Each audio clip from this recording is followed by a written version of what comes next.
Hello, ladies. Good evening, good afternoon. Hello. Knock, knock. Who is there today? Hello. Come on, ladies. Knock, knock. Tap, tap. It's like knock at the door, peep in. Come on, ladies. Hump day. Happy Wednesday.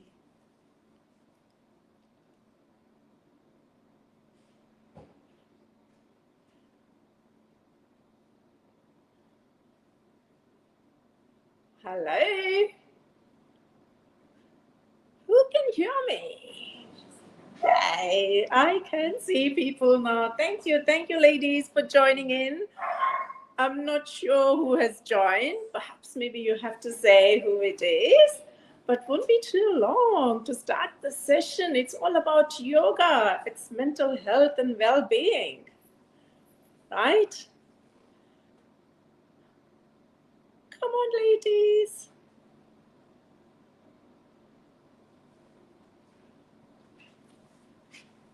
How was your Wednesday?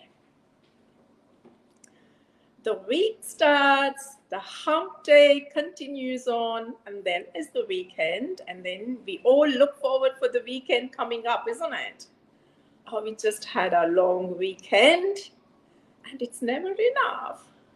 Come on, ladies. Knock, knock. Who's there today?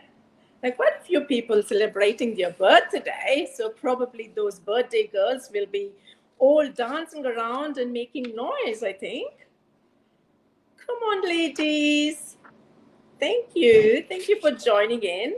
I think I should start the session because I've got a full-on session, right? Welcome, ladies, to Wholesome Wednesday session number 105. It's all about saris and yoga today.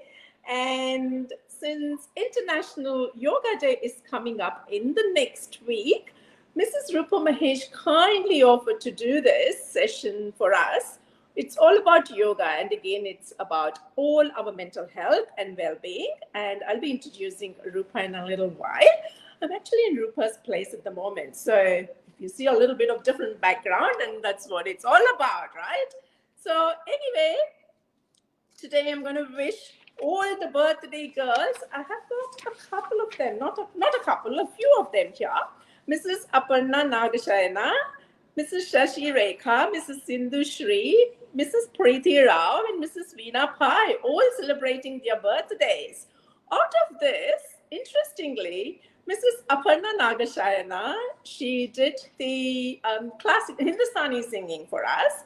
And Sindhu Shri was so gorgeous, who showed us the henna art. And Preeti Rao, amazing singer. So thank you, ladies. A special day for all the three of you who also performed for me on my Wholesome Wednesday session platform. Thank you. And coming to today's sari, I'm going to finish that off because mom is kind of like, shivering. My sari is nothing special today. It's a jacquard silk sari. It's a soft silk sari. And mom's sari is a banana pith sari. Like if you haven't heard about that, it's the pith of the banana, which is, literally, they kind of like scrape off the fibers in it and make it into yarn, and then it is woven. So it is hand spun, and it is called Chinnalam Pattu or Chinnal Pattu saris. So this is what mom is wearing. It looked nice, but it kind of like, crumbles a lot. It needs a little bit of ironing very often. So that's what the sari is for mom today. So I'll be sending mom off and then I can start. Right. And we are coming to the national days today. Today is World Elder Abuse Awareness Day, which alerts others of the prevalence and horrors of elder abuse. And it's very common. It could be in our society or it could be in the Western society. And it's very common. And we should put a stop to that one. The next one is the Global Wind Day. which celebrates the power and possibilities that wind energy provides. And we all talk about, saying, oh, it's such a beautiful day. It has got its plus and minuses, right? So we need wind. At the same time, we don't need wind, right? But overall, it's a global wind day, irrespective of whatever it does, whether it's pros or cons, celebrate the wind day. The next one is National Megaloon Day, which teaches us about the most massive shark that ever lived. So it's all about the shark which lived. Its dentition consisted of 276 serrated teeth, and they also had up to 6 rows of teeth called files, which I never knew. The next one is the Magna Carta Day, which is on the 15th of June, which is today, which commemorates the signing of the Great Charter that limited the powers of the English monarch. The next one is the National North American Nature Photography Association Day, which many photographers enjoy and portray their skill with regards to, it could be nature, it could be about, wildlife photography, it could be anything. So portray whatever you can and enjoy the nature lovers, photographers, which, they do it with so much enthusiasm. And the next one is, which is my favorite one. So it's about National Smile Power Day, which I did not know it existed. But anyway, we all say smile, smile, smile. The world smiles at you, or it's actually the laugh at you rather than smile. So it's a very powerful expression. So just greet someone with a smile, which kind of gives the positive vibes for the other person receiving at the other end. So it's just a simple kind of which you say smile. It makes a very positive impact. It could be yourself or even it could be to the receiver. So that's about that. And then today, as I mentioned, it's all about yoga. Yoga, which is an old spiritual and physical discipline. It's derived from its Vedic tradition and ancient system of principles and practices from India. So we have to be very proud of, because there's so much Vedic traditions linked to that. So we are very proud to be associated with yoga. The breath and mind are like the two sides of coin, which holds yoga principles together. Yoga has increasingly become popular in today's busy society, and COVID years, once again, you could see everyone kind of getting into the yoga spirit, because they could do it from the comfort of their house. So it is an overall package giving you the strength for the health and well-being aspect. It focuses the attention and the body's abilities at the current moment, and it develops breadth and strength of mind and body. Yoga is definitely not about physical appearance. It's more about balance, endurance, strength, stamina, better body image, heart benefits, and overall fitness, and importantly, mindful eating. So the International Yoga Day coming up on the 21st of June, which is in a couple of days' time, is to honor this. And I have Mrs. Roopa Mahesh, a yoga practitioner who embraced the tagline, Yoga se kuch bhi hoga.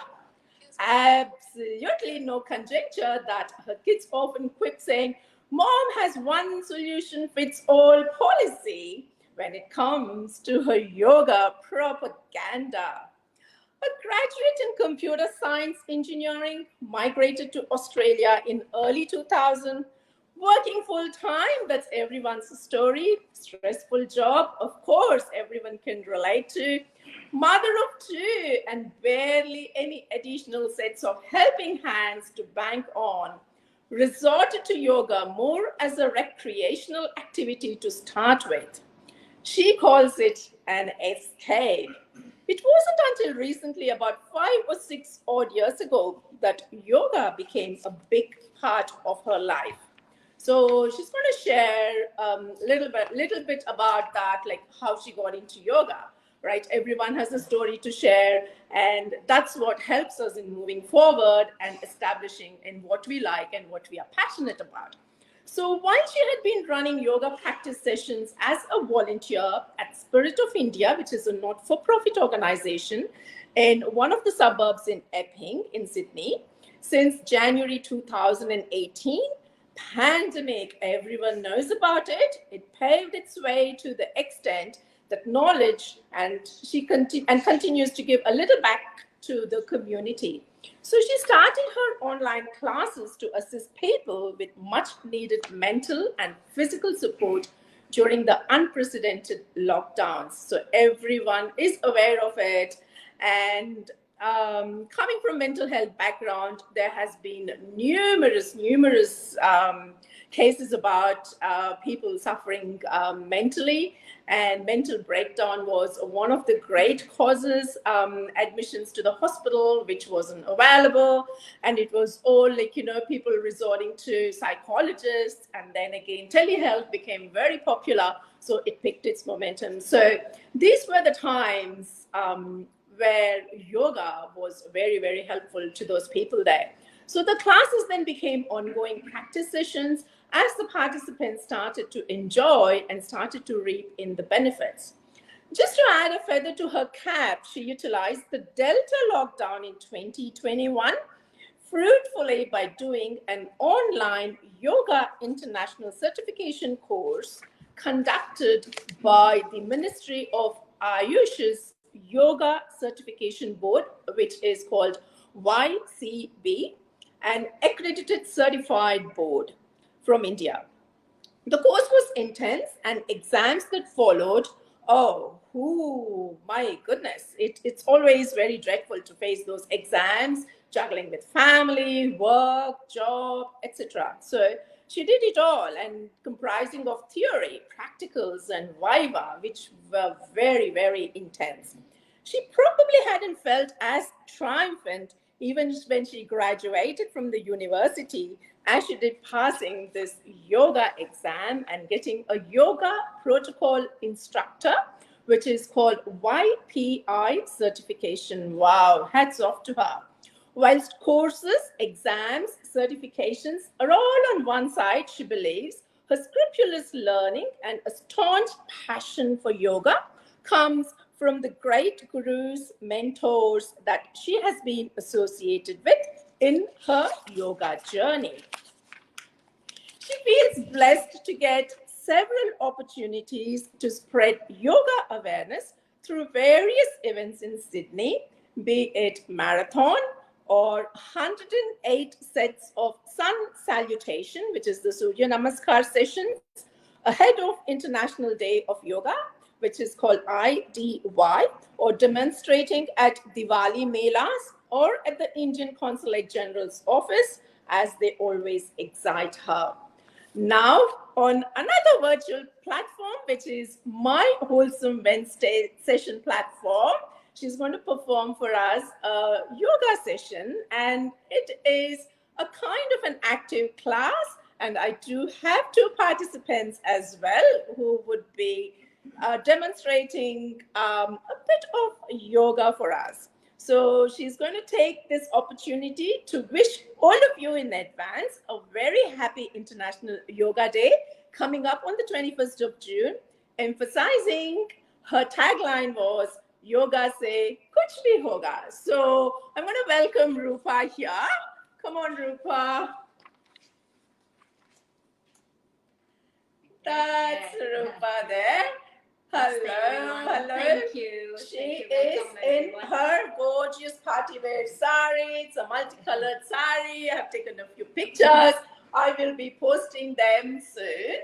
So, Roopa, that's a brilliant journey, and it was kind of like, an eye opener, like, with all the facts that you are a working mom, balancing family and everything. How did you do that? Oh my God.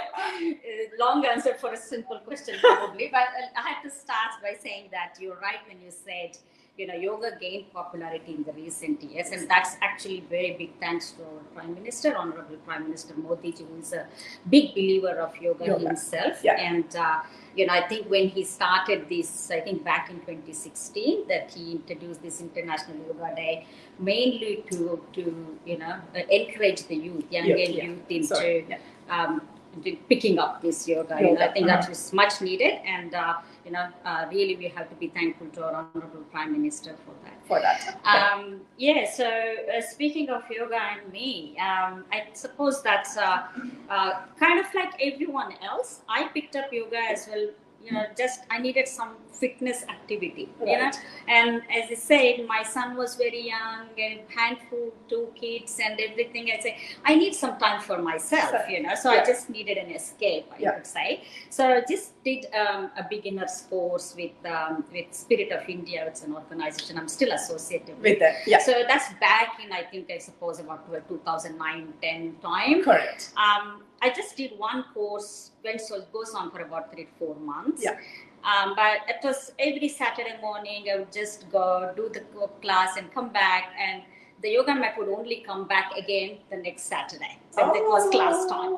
So I was really not into it, So I would do, going into the class and then I that's me now.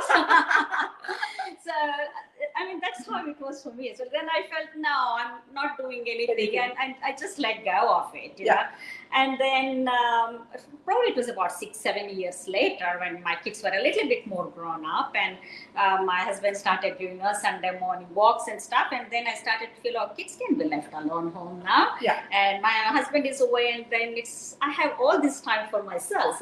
And I want to do something again, So again, because of the time inconvenience, yoga came to my mind. Nothing else. Again, fitness in mind, and my time away from and for having my time. So that was in mind, and I rejoined the same organization, I think back in about 2016, 16 time. So I did that beginner's course again. Sorry, I think I've got to get used to this camera alignment. Exactly. So I did that same course again, but this time, just probably not even halfway into the course, I started to feel a little bit bored. And the organization, this lady, unfortunately, she passed away recently. So she kind of identified, and she told me once, like, Roopa, you need to challenge yourself. You're kind of getting bored here. So why don't you try our upstairs class, which is a practice session, where we don't go so much, to the basics, but it's like And then she also told me that we have a fantastic volunteer trainer there, and you're probably going to get more benefit. So, but timing wasn't convenient. It's 9 a.m. to 10:30, coming back home and still got to do your, motherly duties, family duties and stuff. I kind of still ignored it. Another couple of weeks passed, and then she still kept on insisting, Roopa, you should try. And then I went there, and we had a fantastic teacher there, who is still my guru up to date. And it's a game changer. So yoga, I would say, is a skill that's not to be learned on a YouTube channel or watching something. So it all matters when you have a great guru. So it's that kind of a skill, and I was really lucky. I am really lucky. I shouldn't say I was. I am still very lucky that way, that I got that exposure to a fantastic guru who kind of believes in it. Who just don't see yoga as just postures. See much beyond that, and being able to help you with the very nitty-gritties and help you to excel in yourself and bring more than what you think you are capable of. And that's what a guru and a mentor does. So that's again, and unfortunately I did that, volunteer couldn't stay too long. He had to go to do his own course and stuff. And then, a year and a half later, he left, and then they needed some other volunteer to run that same class. I wasn't confident. I'd never done teaching before and never even dreamt that I'm going to do it. But then again, they encouraged me and they said, like, why don't you try it? So, I wasn't confident. No certification at the time, no teaching experience, and I had the biggest shoes ever to fill. That was another thing. I was like, no, I don't want to do it. But then they encouraged me. They said, like, try it. If you make mistakes, that's okay. But I felt, really teaching is the best way of learning. And you're eternally learning when you're teaching. You can't push yourself. I started to study. Yes, I used to study. Every Sunday morning, before going for Saturday, I would be opening some books and studying about it. And, what I'm gonna really put my meticulous efforts into to putting some program together for the class. And that's, as I mentioned, I think 2018. And since then, I never stopped. Yeah. Oh, that's a great insight.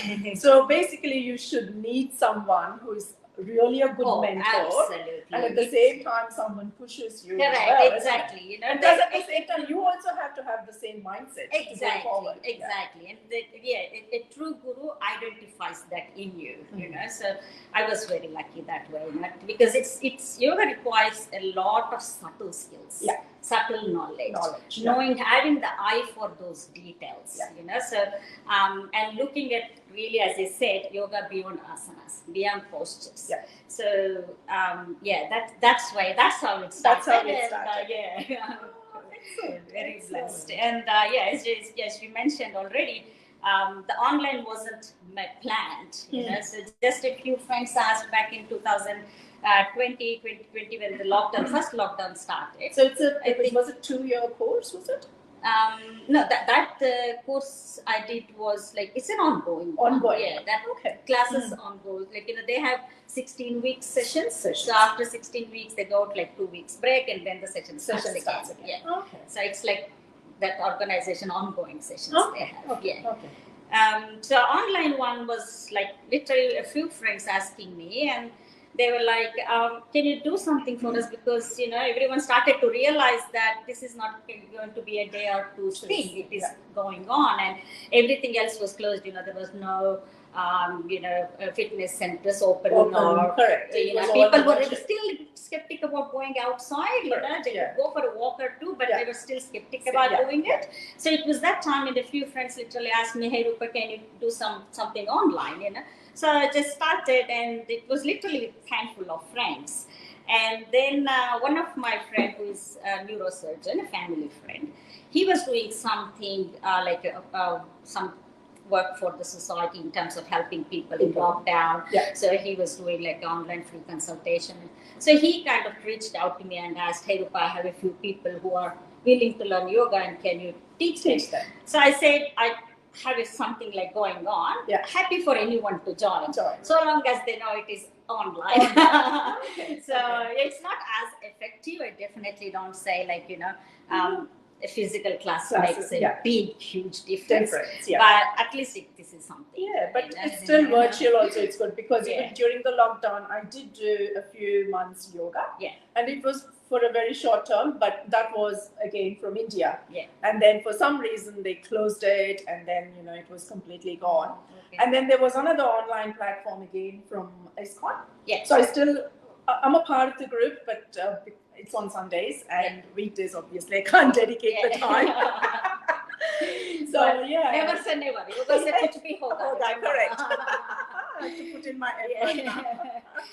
That's and since then, it's became an ongoing thing, and they were like, don't stop this. It's not, they started to observe and learn, and that's how I say to the online people. Unfortunately, can't help you physically, come and help you, but I tell them, just pause, sit down, just observe.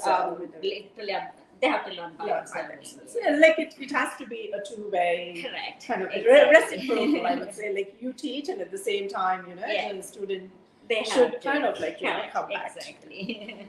So how difficult was the yoga certification course? Do you want me to get started on that? Because there might be some people definitely. I must say that many times during the course, I almost decided to quit. Oh, Like, really? I don't need any certification. This is not going to change my life. You know, I'm going to do exactly what I'm doing. Yeah. I don't want this. I'm like, I literally would be walking around with these big, thick books, 3 or 4 books, always in my hand, anywhere I went. And the courses was like, you know, it was Because very it's a combination of both theory and practical. but intense theory. It was very intense theory, really about the origin of yoga and Patanjali Yoga Sutras and how the yoga evolved to what is like physiological benefits, human anatomy we had to study, and we had to even study about doing CPR and a lot of things. So it was pretty intense course. Course went on for about 4.5 months. Online, so every Sunday, so I'm kind of away from the family every Sunday, disappear. So that's your worked out well for me. Dedication and hard work. I mean, it was good in a way because it was total lockdown and I couldn't go anywhere. Yeah. It worked out well. 2 weeks into the course, the lockdown started. A week after the lockdown ended, my course ended. Yeah. So it kind of really worked out well that way. Yeah. But the course itself, it was every Sunday they would run the class from, the volunteer teachers could be anywhere in the world. So it was run from Mumbai, basically. But they had different trainers for each session. They would join from somewhere. So we had like 4.5 hours every Sunday classes. 4.5 hours. Oh my sessions. Quite intense theory, so in between I would switch off the camera and go have a tea to keep myself awake. You need that. Yeah, I needed that. And then at the end of that, in between we used to have like mock tests. To see after end of 10 chapters, we would have a test. They would conduct all that. And so we formed a study group, and that all kind of helped to motivate ourselves a little bit. It didn't take me too long to learn that everyone is in the same boat. So we kept on kind of, motivating each other. Let's not quit. So that happened. And then... so were all the students like who were with you? All from my co-volunteers from Spirit of India. All from Spirit of India. Okay. So they're the ones who organized. Yeah. And then we had the big exam time. It was over 2 days. It was pretty intense. Yeah. The exam itself was conducted by the ministry. So the person who actually was in the practical was from the ministry. And they had like 2 from the ministry, and then they had 2 internals who are from Mumbai branch who conducted the classes for us. So they were pretty meticulous in observing us, in practicals, they would ask questions and they would ask us a few postures to demonstrate. It's not really about how in the end you get into it. They really observe every single movement of that. How you bend, so what you are and there was marks for that, like that split over. So they had a detailed breakdown of marking. Wow. And the passing mark was not too much, it was only 70%. That's okay. That's all right. Never seen a passing mark to be 70%, to be honest. But since it was in depth, it's very kind of... It kind of opened up my eyes to understand so much more in detail about yoga and what I really want to take forward, what more I want to learn. I started digging the brain of my guru, and I want to learn more of this. So it is, at least it opened up my eyes to see what I really want to do more on. So it was quite intense, but when that finally the results came and certification came, it was, I remember at 5 o'clock in the morning when I saw the email. I just randomly woke up and I saw one of my other volunteer who did the same exam. He had sent a message. I didn't want to see that first thing in the morning on the WhatsApp group, and he says, results are out. Unfortunately, I couldn't make it. I'm like, I don't even want to see the results now. But I had to nail it. It is what it is. But yeah, it was too ecstatic feeling. I had to go wake Mahesh up, wake up. Something has happened now. And I still can't believe I passed. But anyway. That's good. But it's good. Again, as I said, it's just a certificate is one piece of paper, according to me. Your real learning is when you learn from someone who really believes in it and that selfless in teaching. and really, mentors you as well at the same time. Very true. That's where actual learning comes. Excellent, excellent. So can we see some demo? Yeah, we can. But before we go there, Yes. I just want because the whole intention of this session is to motivate people. Yes. So just I want to tell you a few points about how and why yoga. Yeah. Why is it? How is it different from other forms of exercises? It's nothing wrong if you are a gym junkie or you're more of a Pilates or boxing. Everything is good. Any form of exercise. Yeah, it is definitely welcome. It is definitely good. But the thing is that if you're picking up any form of exercise, the minute you pick up, you're looking at your physical fitness, and you're looking at weight loss, one of these things. Yeah. But yoga can be, yes, it can fit physical side of things, but it can be physiological and psychological, and it is even spiritual. So it makes a huge difference but to pick up yoga, you got to believe in it. So it's not the type like the way I started, just any exercise and next week the mat comes out again. It's not that, definitely. That's me now. No, if you want to take it to the next level, you really got to believe in it and be consistent. That's what Patanjali himself has said thousands of years ago in his sutras. So he says you got to be dedicated. So my guru always tells tapas, swadhyaya, ishwar pranidhana. So these are the three key concepts that Patanjali has given. Tapas meaning it's the utmost dedication. That's what is needed in it. And swadhyaya, it is like you've got to know yourself. Swa means you. Adhyaya is study, self-study. So it's self-study. So you got to self-study yourself. Not every one of us is same. Every human anatomy is different, and yoga it's not a competition. We got to understand that we all have limitations. We got to come out of this and work our best possible way. So that's what is. That's how I feel that yoga makes it so much more different. And there's so many things that we actually, in terms of physiological benefits, there's so many things that we actually engage. If you're a runner or a marathon runner or fitness, as I said, gym junkie or something, yes, we engage a lot of muscles. But in yoga, we actually engage so many other parts of our body, which often does not get used.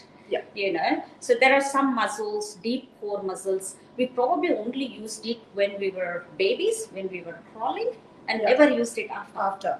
But they play such a big role in developing your core strength. So we encourage just with any different postures that we do, we engage all those muscles unknowingly.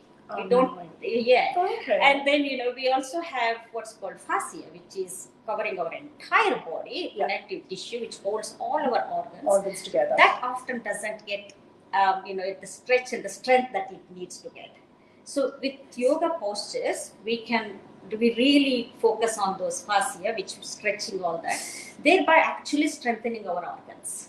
It's all so many things that we do has got so much of fringe benefits. So when you announced that it's sari and yoga thing, everyone first thought that how can sari and yoga be together?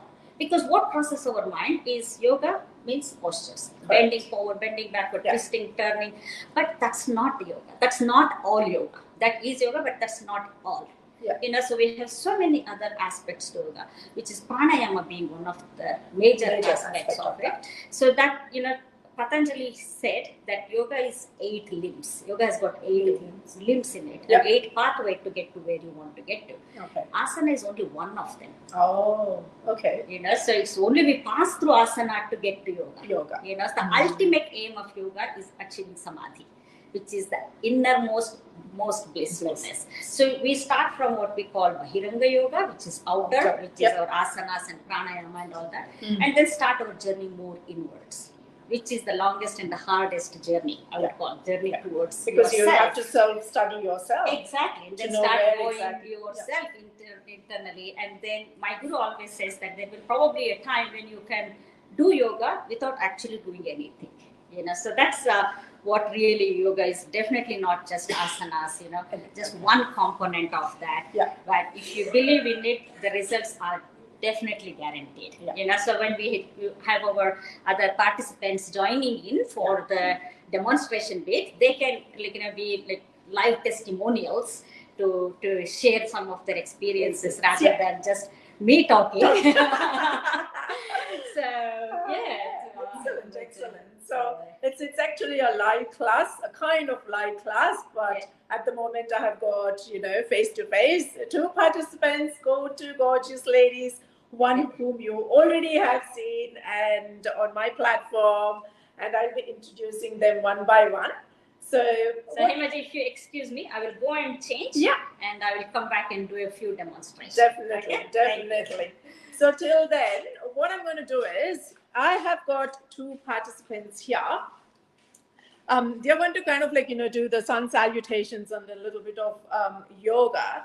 And before that, since Roopa has gone to come back to us in her yoga gear, I will have 2 gorgeous ladies, which is Dr. Rekha Rao, who you all have seen on my platform, and Anita as well, just a glimpse of it in one of the platforms. That's Mrs. Anita Rao and Dr. Rekha Rao, both Raos. So they are the participants for today's session. They will be kind of doing the sun salutations as well. Hopefully I can join them too. Let me see. I'm in my sari, but I'll try. That was the whole purpose of today. Let me see. And they have been doing yoga for a couple of years now. And I'm going to ask Dr. Rekha Rao to share her journey about what yoga was to her and why she chose, because she used to be a gym junkie, and then we used to go on walking trekking and walking and everything, and she still does that. And then again, now she has become a more yogi, doing yoga. So Rekha, shed some light for me. Thank you, Hema. I haven't become a yogi. No, in general, people who do yoga is yogi. But hopefully, I might go there sometime. I started yoga during the COVID time. I always liked yoga, but I never felt I had the time for it. And I thought it was very intense, and I may not be able to do it because I have a few problems with my knees, and so I was trying to find excuses basically. So during COVID time, the guru who Roopa goes to and who is now my guru, he was doing it on Zoom. Yeah. And we casually asked him through Anita, his name is Chandra, Chandra Bapat, could we join? I said, look, I have a lot of limitations. None of my muscles move, none of my joints move. They're all very taut. I've got a lot of knee pain. Can I join? And he said, yes, why not? Yeah. So that's how we started with the Zoom classes. And he was so considerate that he used to have yoga on Wednesday. And to help me and to benefit me, he started on Saturdays too, so that I could join and go there face to face. Yeah. So now you could say I have become a yoga junkie because I look forward to those classes. And I really tell you that my knee pain has gone. I can sit, I can squat down properly. I wouldn't say I'm great. I mean, I have a long way to go. It's only been 2 years since I've started doing it. But as Roopa said, yoga is not a competition. Yeah. It's about how well it will help me and how better I can be. How it is going to help me in my well-being is what is important. And now after that, I recommend to all my patients, please do yoga. And it is so good. That's how much I believe in it, and I love it. Love it. So being a GP, what do you think the benefits would be going to a gym and doing some cardio and weight training workouts versus doing yoga? Well, the important thing with yoga is that, as Roopa said, it goes to different stages. Yeah. Physical activity, breathing, mental well-being. And with these exercises, it actually helps you to stretch the muscles, the joints. And it's also very important because it's weight-bearing exercises. It's very, very good for women. We actually recommend women to do these exercises to help their bone strength and to help them with osteoporosis. So I thought this is the age when all these things are going to happen, and doing all these stretching exercises, bending. And I went for a bone density test, and the lady was asking me, do you do this and do you do that? And I said, thanks, yes, I am, with the yoga and the bushwalking and all that. These are the things which are recommended for us. And so I am a converter and a promoter of yoga today. Oh, excellent. It's very good to know. Very good to know. And Anita, what? Hi, Emma. Hello. Hello. I know you are also into yoga for quite some time. So, do you have something to share? Like, how you started your journey about yoga, and what made you choose yoga? I know even you are into walking and trekking. Yeah, I do. So my passion for yoga, started maybe 3-4 years back, maybe. This was in 2016. I had my back surgery. I really hurt my back. I had to undergo surgery, and that put a lot of limitation on my activities. So I decided to join yoga to strengthen my back. And since then, I do twice a week for 3 hours. Wow. And, I continue doing my hiking, and I can certainly say that it has improved my agility, core strength, and as well as, the balance. Initially I used to find difficult, balancing, especially when during my hikes, but that has improved a lot. And one more thing I have to say is my breathing technique has completely changed. Before I used to do a very shallow breathing. Now I do deep breathing. So it is like subconsciously I'm doing deep breathing. So that has improved my, I'm using my lung capacity to the fullest extent. So when you do your normal yoga classes, so it's a combination of both breathing as well as yes, we do right? pranayama with Kapalbhati as well as salutations, sun salutations. Yeah. Excellent, excellent. So are you looking forward for next week to celebrate the International sure. Yoga Day? Yeah, sure. Excellent, excellent. Okay, ladies, Roopa is ready. So this will be a live demonstration of the three gorgeous ladies in action now. So I will be videoing them. So off you go, ladies. Set it up.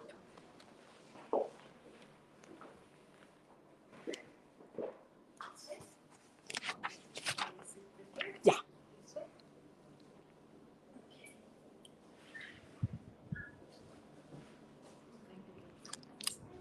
Yeah. That's good.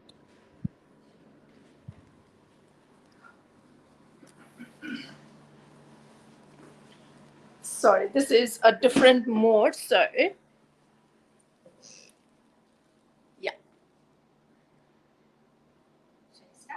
Okay. Couple of things we want to demonstrate. First one, I think we'll start with Kapalbhati. So let me first quickly explain why Kapalbhati and what is Kapalbhati. So breathing, what's pranayama, plays a very big role in yoga. So we concentrate exhalation more than inhalation, because we inhale because we have to live. So oxygen is essential, so body tells you to inhale. But exhalation is not as much of a focus. So while Kapalbhati is practiced as part of pranayama, it's one of the Shatkarma Kriyas, we call it. So Shatkarma Kriya is 6 cleansing processes. So this is one among them. So we have Dauti, Basti, Neti, Trataka, Nauli and Kapalbhati. This is the last in that sequence. But these are easily practicable, whilst other things need a little bit of prop and stuff. So each one of the Shatkarma Kriya is actually focused on cleansing something. Okay, so Dauti helps in cleansing your upper digestive tract, and then Basti helps in the lowest part of the excretory system. Neti helps in cleansing your nasal passage in your respiratory system. Pratika helps in cleansing your eyes and improving your vision, and then Nauli helps in digestive system, digestive organ strengthening, and the last one is our Kapalbhati, which we are going to practice today and show it to you. So that's actually cleansing. Kapal means skull, Bhati means shiny. So you are cleansing your skull and brain. But how are we going to do it? So that's by actually expelling out the excessive carbon dioxide accumulated in your body. Yeah. Okay. So it's got a lot of fringe benefits, whilst it's actually helps you clear up your body of carbon dioxide. It also helps people with sleep apnea problem. So if you have sleep disorders and stuff, continuously practicing this one will help you actually eventually get out of the problem without any medications. Yeah. So it's recommended for you to practice at least 5 to 10 minutes a day. So this, how do we do that? Is ideally sitting. So it doesn't matter how you sit. So you can sit either on the mat or on the chair. If you decide to sit on the chair, make sure your feet flat on the mat, and your feet not dangling and back well rested. So we sit here on the mat today and just choose to sit in Sukhasana, which is our comfortable pose. We call this one. And what we do is we first want to ensure that our spine is straight. We don't want to collapse. So in this one, what we're going to do is we take a few inhalation and exhalation, inhale and exhale. And before we start the Kapalbhati, we exhale as much possible out, and then we're gonna take just a partial breath in, not really a deep breath, just the breath that goes to your top and upper lobes of your lungs. And then we're just going to focus on exhaling, exhaling, exhaling, exhaling. So if you ask me, how can you exhale without inhaling? Body tells you to do whatever body tells you. The bare minimum inhales is, we call this a passive inhalation, and active exhalation. So before we start, just let me quickly show you how it looks like and what is not to be done. Okay, the commonly made mistakes that I do observe in our class from the students that I have observed that shouldn't be doing. So how we do is sitting straight, hand gesture does not matter how you put it. Keeping your eyes closed preferably. Take a deep inhalation. Exhale fully and slowly. One more, inhale. Exhale. So before we start, we apply what we call Mool Bandh. Mool Bandh meaning just contracting your perineum. And then very light what we call Uddiyana, which is slightly taking your belly button in. Not really very strong, lightly sucking your belly button in. Keeping that position in. I'm just going to take a partial breath in. And then do exhale, exhale, exhale.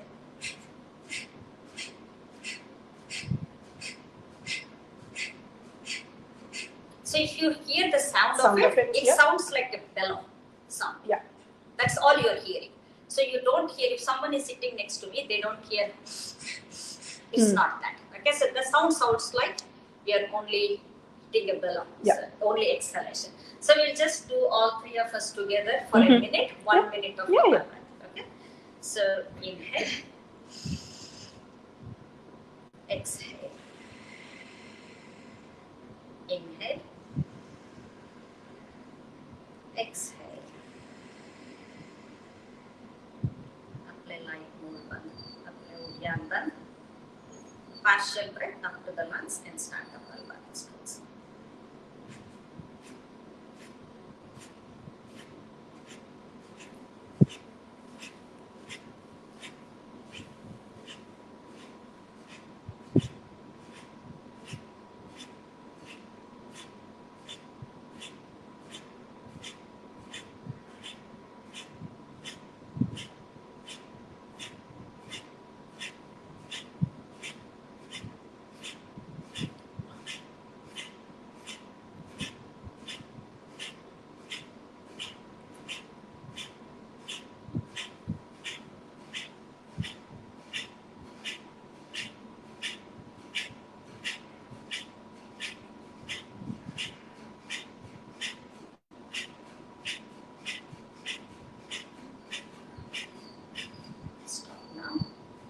That was a long one. Inhale,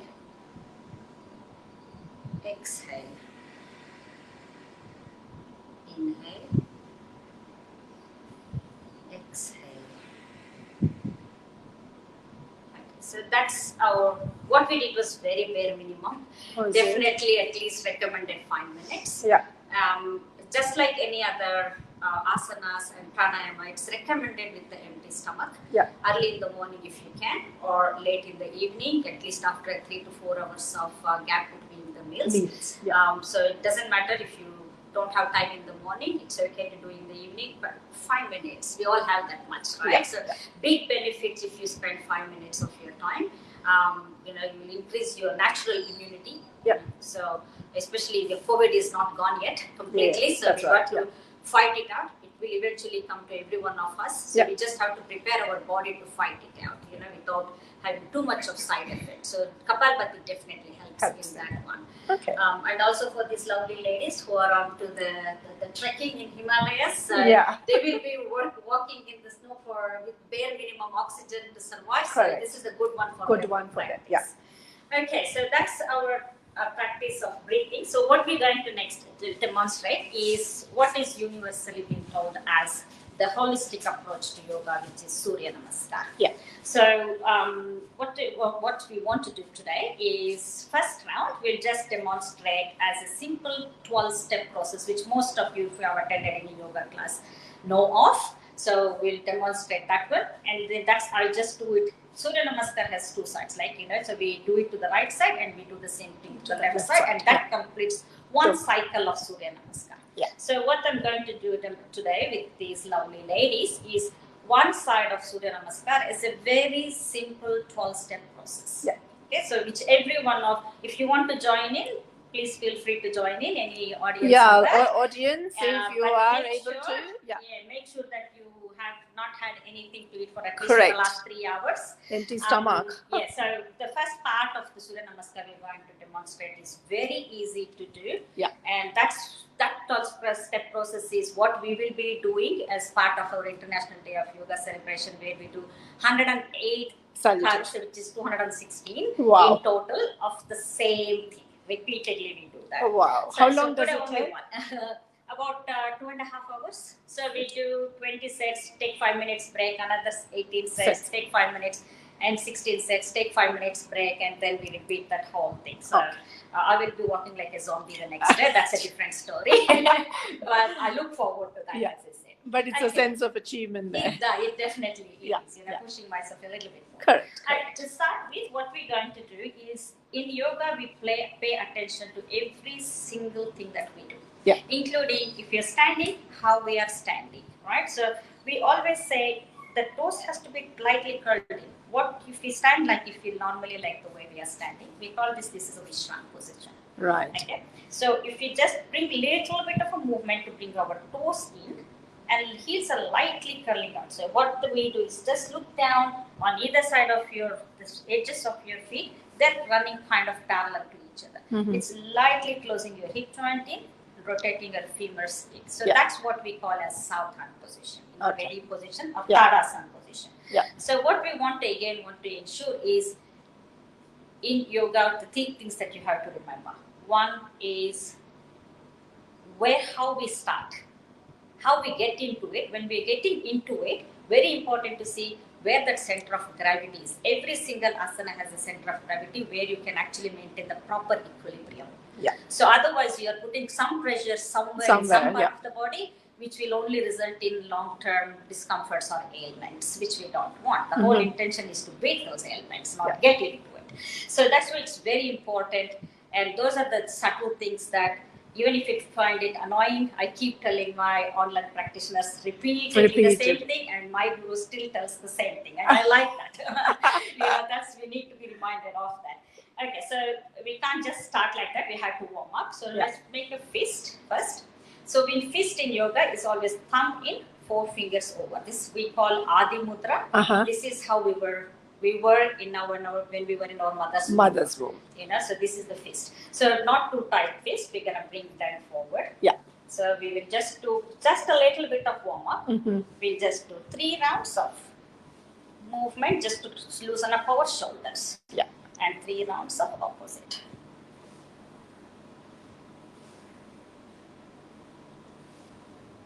Good. And now we're going to just open up our shoulder blades to strengthen our pectoral muscles, the muscles here. Right, just move that. Go backwards and come forward. Go back, come forward. Go back,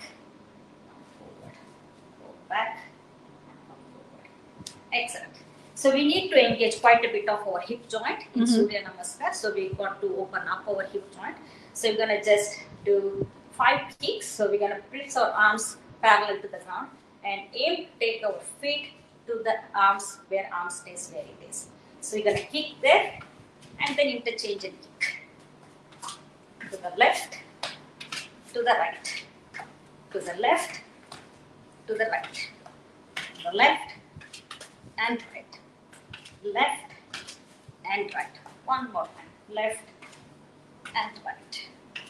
Excellent. So we warmed up a little bit, not too much, but for one round of Surya Namaskar, this is more than enough. Okay. So coming again, the minute you see that, you look at your toes, curl them in. Okay, so this is how we stand. The edges are parallel to each other. It's not that way. Okay. We start with Pranamasan, what we call, this one is Pranamasan, just standing in Namaskar position. Inhale and stretch up. Draw your head back, roll your eyes behind. Arms stretched. As you exhale, we go down straight, bringing the bend in our hip joint. The bend is coming here now, not just the bend. So stretch, stretch, stretch. Place your arms wherever it lands. Doesn't matter if it doesn't touch the mat to start with. We slowly develop that. Relax your head.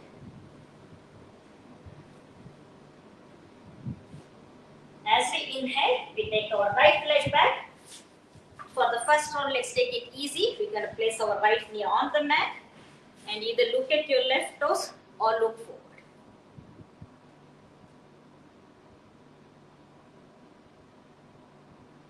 As we exhale, we call this one Ek Padakarshan, Ashwasanchalan.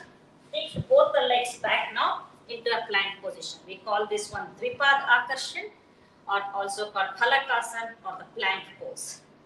Inhale. As we exhale, drop the knees first. Then start bending in the elbow until your chest and chin are on the mat. Tailbone sticking up towards the ceiling. This is called Ashtanga Namaskar.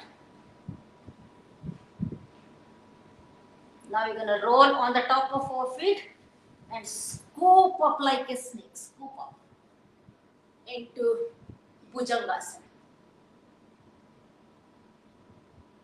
As we exhale, roll on the top of the feet again. Slowly go into what we call Adho Mukha Svanasana, downward dog.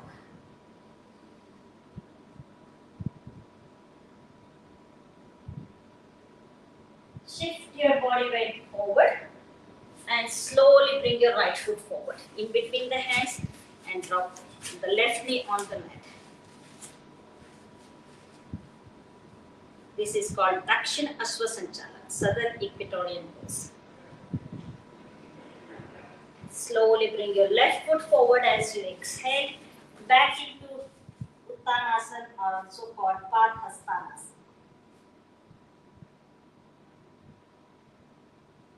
Inhale and stretch up into Hastottanasana, raised hand pose. Exhale, hands through the heart center, back into Pranamasan. So what we did just now is a 12-step process. Yep. And what we did now is only half of one round. So we're going to do the other half slightly bit differently, where we're going to add a few more stretches into this sequence. Okay. So it's Wouldn't that bring balance because you already have done? It's a, because for demonstration I don't want to do one more. Okay. So ideally, no, you're right. So if you do the one thing on the right, exactly the same thing should be mirrored on the left in ideal situation. But this is just for For demonstration, I'm just doing it slightly bit different. Okay. So in the second way, we're going to just stop in between. Avid yoga practitioners, they actually do every asana as part of Surya Namaskar sequence. Yeah. You know, they call this vinyasa. The whole thing runs like a dance. Yeah. You know, so one step after the other. So they get into the posture, get back into one of the Surya Namaskar postures and continue. So that's how avid practitioners do. We will do a little bit of that today. Okay, so in the second type, I'm just going to press my palms down. Inhale and stretch up. Now palms are facing up to the ceiling, fingertips pointing downwards. Head rolled back, eyes pointing backward.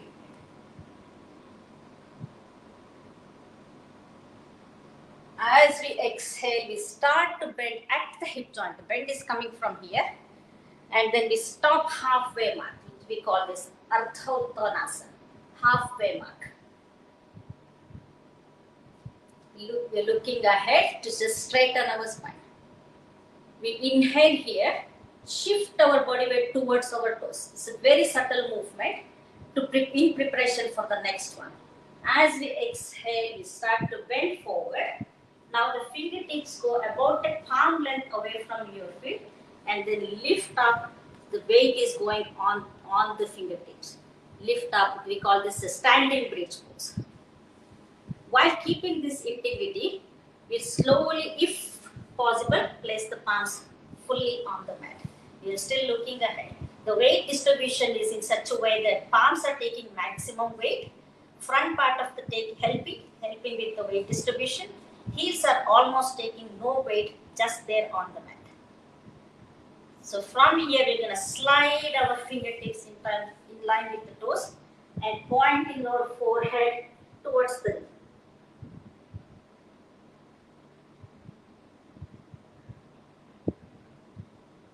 As we inhale, bend in the knees and we sit on a pretended chair.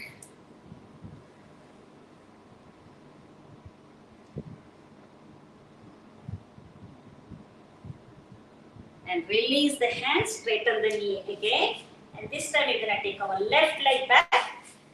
Now a few engagement points here, just to find which is our center of gravity point and equilibrium. We engage our left, start with the left leg. It's not up, it's pointing down towards the mat. Knee locked, palms pressed on the mat. Right knee is stacked over the right ankle. Look ahead. Right, left pelvis is dropping down. When the knees are not on the mat, the engagement is totally different. Slowly release, go into Dandas.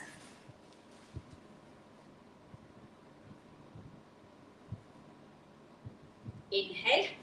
As we exhale, we shift the body weight forward. Start bending in the elbow, going to the lower plank on Chaturanga Dandas.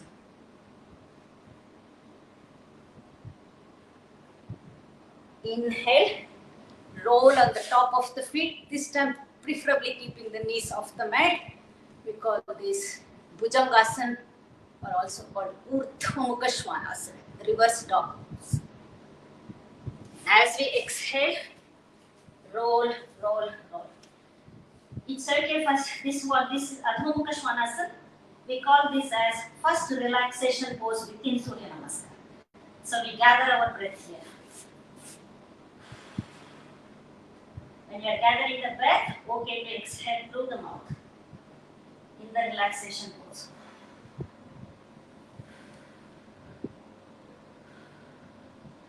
This is what I'm doing is not the ideal Urdhva Mukha Svanasana. To get into that, I have to distribute the body weight in such a way that back part of my legs, where the hamstrings are, they take the maximum weight. To do that, I'm going to lift my head, look in between the palms to the far end of the mat or far behind. Then start pushing backwards. Push, push, push, push, push, push. Then your heels are on the mat. If you notice subtly, I'm able to take my toes off the mat. Then release the head.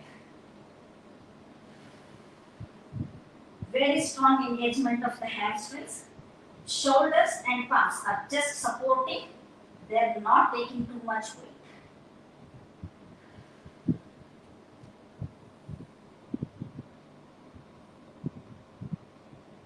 We'll add just one more into this. We're going to roll on the top of our toe balls.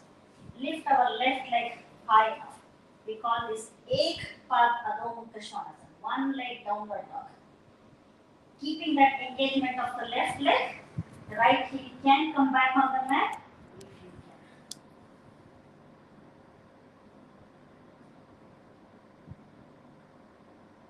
can. Roll on the toe balls again, shifting the body weight to the palms. Slowly bring the left foot in between the hands.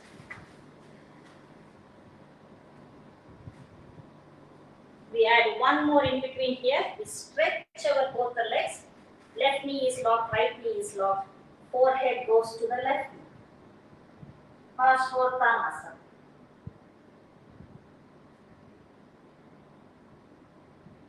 We shift the body weight again to the left foot and the palms. Slowly float the right foot forward.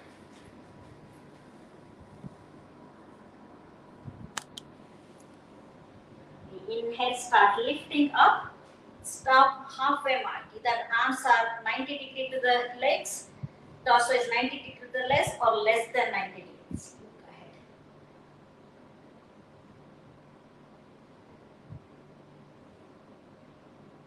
We exhale, shift the body weight forward towards the toes. Inhale, very strong engagement of the legs, hamstrings, glute muscles to lift up. Palm facing up. Exhale. Bring your arms down. This is a little bit of complicated way of doing. We understand. It's too much stretching there. Oh my God. Yeah. Ladies, lie down and relax. I will quickly explain what we did. Yeah.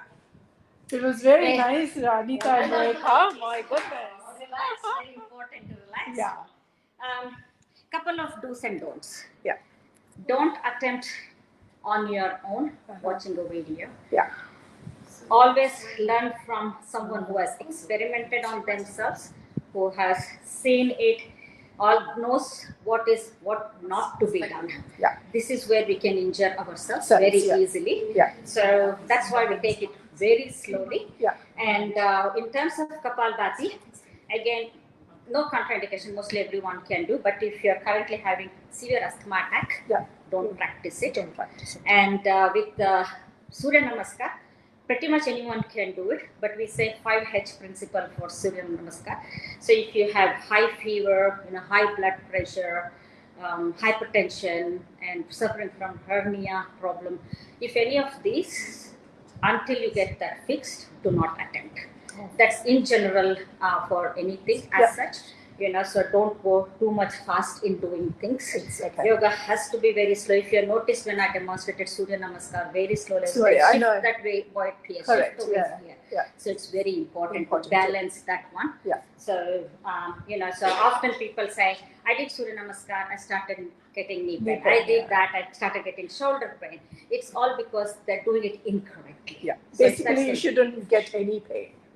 it should go, basically. Yeah. If you have the pain, it should go, It should rather go, than like- getting yeah. the pain, actually. So, really, paying attention to all that things. So that's why we say that, find that center of gravity point, find that equilibrium, balancing in that one, and then it should become so easy that you should be able to breathe. Focus on your breathing, not on the asana. Yeah. So we call that one Patanjali, not me.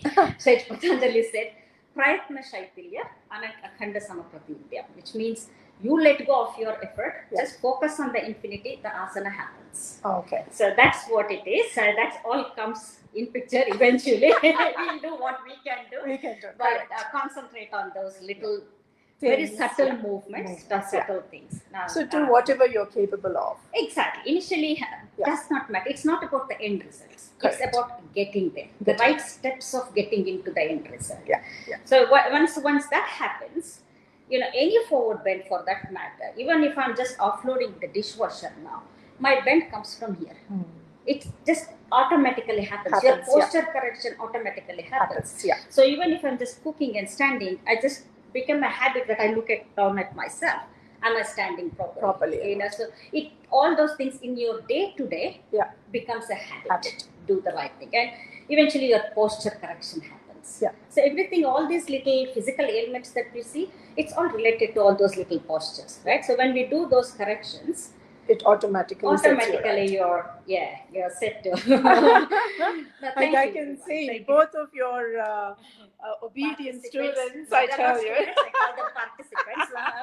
Okay. So they have No finished, students. they have finished their stages and then Definitely no teacher. still students. I don't even call myself a teacher. I'm a messenger. Oh. I learn from the experts. I pass it on to others. That's all. Okay. But thank you very much. Thanks for watching. That's excellent. Roopa did an amazing job, plus Rekha and Anita too. Thank you, ladies. Thank you for joining in the live demonstration of doing the Surya Namaskar, the sun salutations in an appropriate way. And Roopa, thank you so much for sharing your journey and the importance of yoga and its benefits. And ladies, if you have got any questions, pop those in the comments, and Roopa will be able to answer yours. Because now she has done all her certified courses and she should be able to answer all of those questions. And thank you, ladies, for being part of this Wholesome Wednesday session. And looking forward to having you all again next week. And it will be announced on Sunday. And again, I'm just giving a hint. Normally, I kind of like, don't disclose anything.